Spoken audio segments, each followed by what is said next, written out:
Saudara, Amerika Serikat dan juga Iran bersepakat untuk melakukan gencatan senjata selama 2 pekan. Kita bahas soal ini bersama dengan Guru Besar Hukum Internasional dari Universitas Indonesia. Sudah ada bergabung bersama kami melalui sambungan daring Profesor Hikmahanto Juwana. Selamat pagi, Prof. Selamat pagi, Adisti. Iya, Prof, kalau Anda melihat Amerika mengajukan gencatan senjata selama 2 pekan dan ini disepakati oleh Iran. Apa yang kemudian menjadi pertimbangan Iran akhirnya mau bersepakat untuk melakukan gencatan senjata bersama dengan Amerika Serikat?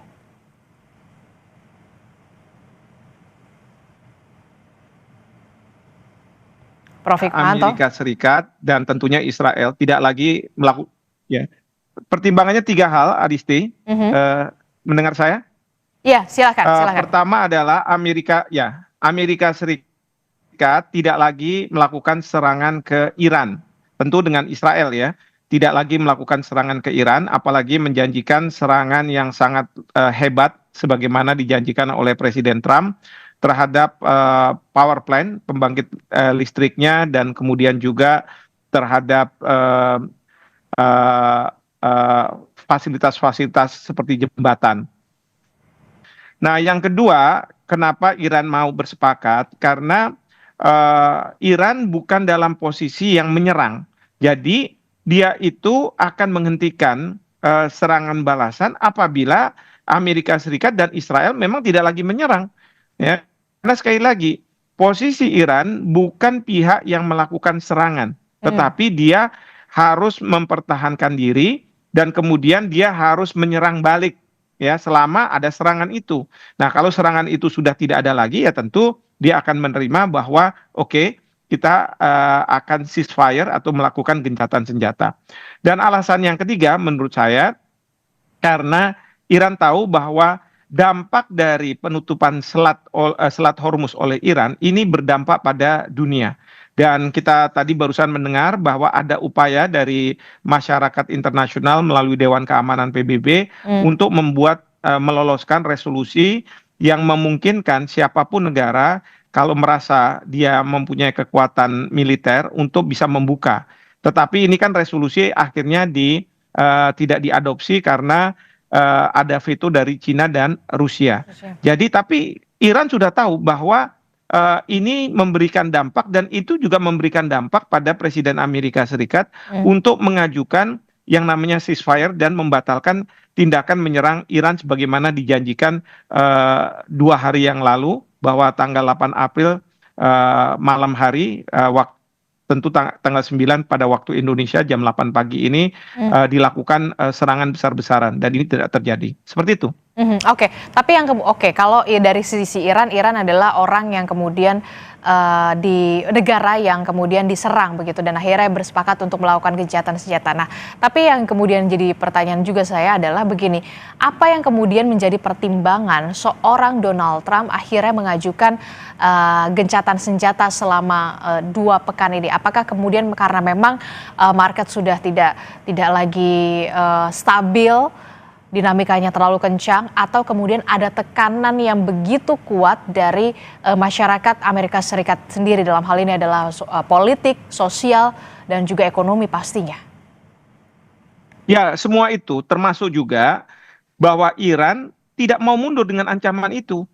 Kalau misalnya di dalam dunia bisnis, karena kita bicara Trump ya, biasa dengan dunia bisnis, tentu Trump ingin bahwa Iran akan takut dengan ancaman yang beliau sampaikan 2 hari lalu. Nah, kalau dia takut, tentu kan Iran akan tidak mau melakukan serangan dan bertekuk lutut lah kira-kira. Ya, kemudian dia akan mau menerima apapun permintaan dari Amerika Serikat. Tapi ternyata Iran mengatakan bahwa kami siap.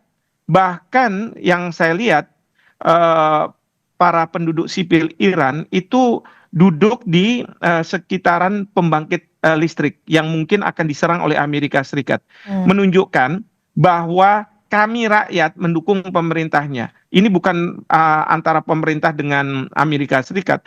Kan tadinya Trump berharap bahwa rakyat Iran itu itu akan mau menerima serangan yang dilakukan oleh Amerika Serikat untuk rakyat Iran lah yang akan menurunkan rezimnya, pemerintahannya. Tetapi ini tidak terjadi. Justru mereka berada di sekitar pembangkit tenaga listrik dan saya lihat rakyat Iran turun semua memegang bendera Iran dan mereka mengatakan bahwa kita tidak mau. Ini yang sebenarnya dilakukan oleh pemerintah kita kalau kita bicara soal Sishan Kamrata, sistem pertahanan keamanan rakyat semesta. Rakyat dalam situasi seperti ini dia mau turun.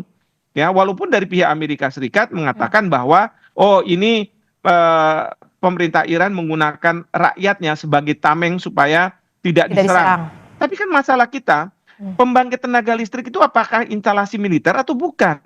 Ya, demikian juga dengan jembatan-jembatan. Jadi, apalagi Trump dalam ancaman yang terakhir mengatakan bahwa peradaban Iran akan dihabisi. Yang membuat rakyat di dunia juga bereaksi. Wah, ini berarti udah masuk ke apa namanya? Pelanggaran terhadap hukum perang. Karena kalau dalam hukum perang itu hanya terhadap instalasi militer, orang-orang yang mengangkat senjata lah yang bisa dijadikan target, tidak rakyat sipil. Oke. Nah, oleh karena itu seperti itu dan kemudian memang masalah di dalam negeri yang tidak mendapat dukungan yang penuh dan kemudian juga masyarakat internasional menekan dan ada upaya dari Pakistan. Oke, jadi ada upaya dari Pakistan bisa juga menyelesaikan perdamaian ini.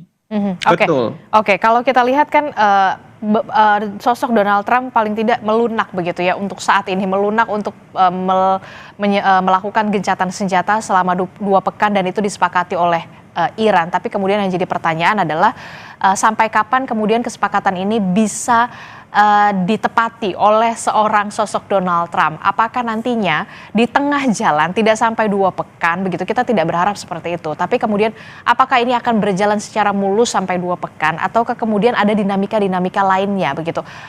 Benarkah seorang Donald Trump mampu bisa bernegosiasi dalam tanda kutip ya, bernegosiasi dengan Iran begitu, dengan mengajukan Iran ada 10 poin yang diajukan oleh Iran. Apakah ini benar-benar bisa dikabulkan oleh Amerika Serikat kalau Anda melihat dari peluangnya? Adisti, dalam kaitan pertanyaan ini, kalau boleh sekalian saya menghimbau kepada Bapak Presiden, pemerintah kita. Kan Bapak Presiden selalu mengatakan bahwa kita ingin ikut berperan. Bahkan di awal perang itu beliau mengatakan bahwa kalau bisa Indonesia menjadi mediator. Nah, dalam konteks yang ditanyakan ini, saya berharap bahwa pemerintah, Bapak Presiden, mau menginisiasi yang disebut sebagai Coalition of the Guarantor, koalisi penjamin. Jadi Iran ini kan ada sebenarnya keengganan sebenarnya untuk sepakat dengan Amerika Serikat melakukan gencatan senjata karena dia merasa dikhianati terus oleh Amerika Serikat. Tadi kan pertanyaan Adisti ini jangan-jangan mengarahnya pada pengkhianatan oleh Amerika Serikat pada waktu perundingan kemarin lalu diserang dan lain sebagainya. Nah, sekarang kita mau mengatakan kita kan butuh perdamaian. Oleh karena itu Iran perlu dikasih jaminan. Nah, jaminan itu nggak bisa datang dari Amerika Serikat, apalagi dari Israel. Jaminan itu dari masyarakat internasional. Dan masyarakat internasional yang akan mengatakan kepada Iran, Iran teruskan kamu negosiasi, teruskan adanya gencatan senjata, tapi kami menjamin bahwa Amerika Serikat tidak akan mengkhianati kamu. Karena kalau Amerika Serikat mengkhianati kamu, apalagi Israel, kami yang akan bicara dengan Amerika Serikat. Nah, tentu kalau Indonesia sendiri, menurut saya tidak mungkin lah. Tetapi kalau Indonesia menginisiasi, mengajak negara-negara Eropa seperti Prancis, Inggris, yang punya kepentingan juga di Selat Hormuz, kemudian juga negara-negara Teluk, bahkan juga ke negara-negara ASEAN, kita membuat koalisi yang intinya adalah kita ingin memastikan bahwa Amerika Serikat tidak akan melakukan serangan pada masa gencatan senjata ini dan pada masa difasilitasi oleh Pakistan. Jadi itu yang saya ingin sampaikan. Nah, ini kesempatan besar untuk kita Indonesia, Bapak Presiden punya peluang. Saya berharap nih Menlu untuk membicarakan ini ke Bapak Presiden dan meyakinkan kepada Bapak Presiden, ini kesempatan emas kita ya untuk kalau mau berperan, dan kita punya ketergantungan juga terhadap Selat Hormuz, maka kita juga harus bisa melakukan sesuatu. Demikian, Adisti. Oke, posisi tawar Indonesia, seberapa kuat kemudian Indonesia bersama dengan negara-negara lainnya untuk bisa melakukan penjaminan gitu, menjamin begitu ya, terkait dengan adanya resolusi atau negosiasi yang kemudian bisa disepakati antara kedua belah pihak di masa gencatan senjata selama 2 pekan ini. Tapi jangan dijawab dulu, Prof. Nanti kita akan temukan jawabannya usai jeda. Jadi tetaplah bersama kami di Breaking News Kompas TV.